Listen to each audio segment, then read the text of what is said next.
Kaugnay niya, nilagyan na rin ng aircon ng Manila North Cemetery ang mga palapag ng kanilang columbarium. Layo nitong matiyak na hindi mainitan ang mga dadalaw sa sementeryo ngayong undas. Si Kate Renya, una sa balita. Para siguruhin ang maayos na kalagayan ng mga bibisita sa Manila North Cemetery ngayong undas, kinabitan na ng air-conditioned unit ang bawat palapag ng kolumbarium sa naturang sementeryo. Ayon kay MNC Director Daniel Tan, ito'y para sa maginhawang experience para sa mga dadalaw sa kanilang mga yumaong mahal sa buhay, lalo't pabugso-bugso ang init ng panahon. Bali, 4 na palapag po yung kada floor po, 3 po yung aircon. Dire-diretso naman yung pag-aayos din namin dito. Simula nung maupo si Yorme, sabi sa amin, siyempre ayusin natin yung sementeryo.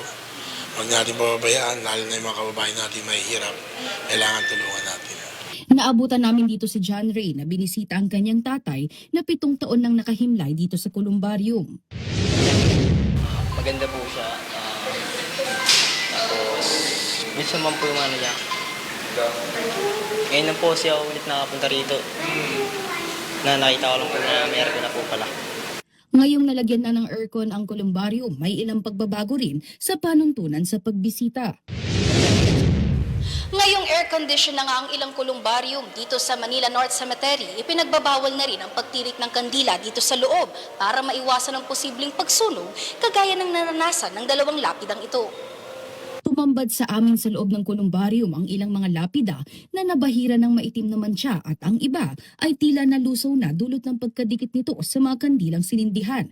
Kaya't sa halip na sa loob na lang itirik, may inilagay ng tirikan ng kandila sa labas ng kolumbarium. Layo nitong mapanatili ang kalinisan at kaayusan sa kakaayos lang na bahagi ng sementeryo. Bukod dito, naglagay na rin ng electric fan sa loob ng bawat kolumbarium at mapapansin din ang bagong pinturang pasilidad, kaya't kapansin-pansin ang maaliwalas na paligid. Maaaring magdala ng pagkain sa loob, basta't pananatilihin ang kalinisan.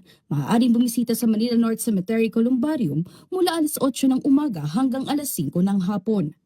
Nauuna sa mga balitang totoo at laging bago, Kate Renya, Alauna sa Balita, Congress TV.